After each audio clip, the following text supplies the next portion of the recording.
Cogeco News had the opportunity to take this tour, so you will see what I saw sequentially. It began with introductions and formal remarks from Social Services Board Chair Mark King. King was eager to declare that the 60-bed complex tackles the root cause of homelessness through non-judgmental facilitation.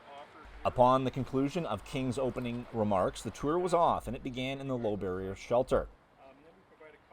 Arguably, this is the building which draws the most ire from the public. The proximity to Chippewa Secondary School has been an ongoing issue, so much so that the school board has had a fence erected. Northern Pines program supervisor Trevor LeBlond addressed those concerns.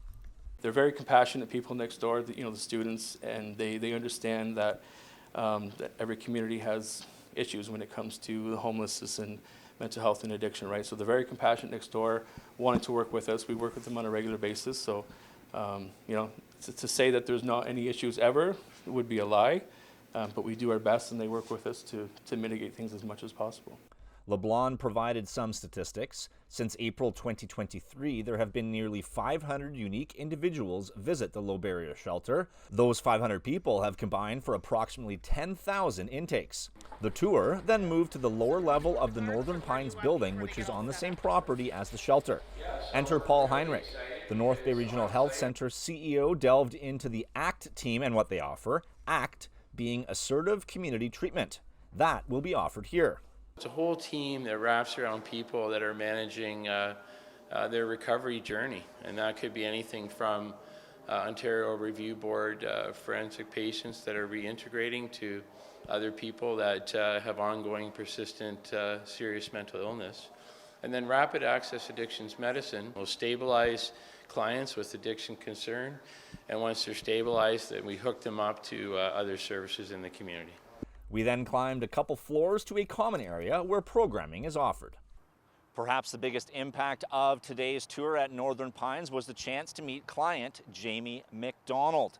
He has a beautifully outfitted room, all done by himself. He is being integrated back into the community in his apartment. He has a photo of his late father, as well as a pet bird. McDonald gave us some insight into how he became a resident at Northern Pines. It's been a while for housing, yeah. Like I've been going back and forth to Ottawa. I was doing life skills in Ottawa. I was caught up on a lockdown. They had no bus rides coming back and forth. So the OP, I got took sick and I ended up in the hospital up here north, the new hospital in North Bay here. And I ended up I got up, they put me in the King Street down by the North Bay police station. And this is how I got up in here. But I didn't know anything about it until King Street told me, and the girls helped me up. So yeah, I finally got a roof over my head, and I have something that's stable, I quit drinking, it's been 10 years now. Yeah, I'm on verge of trying to quit smoking. And yeah, I've been picking myself as I go, yeah. And how's the staff? How do they treat all the clients? The staff is good, very good staff. The program is really good, yeah. Very good. And what would your advice be for someone who's watching, who's struggling with drugs, perhaps mental health issues, homelessness, all the above? Seek help, yeah, exactly. You'd have to seek help, yeah. You'd all have to do that. For housing, if you want a good roof over your head, you gotta seek help, yeah. That's what they're there for. An overarching theme throughout the tour was ownership, as the clients have ownership of their accommodations, as well as even the landscaping surrounding the building. DSAB Chair Melanie Shea added this. There's a housing first model that all of this is based upon, and until someone has a stable roof over their head, they really aren't able to connect with the other supports to get their life on track. And so having the ownership of a stable bed, having the ability to participate in activities here such as gardening, maintenance, etc., is really critical.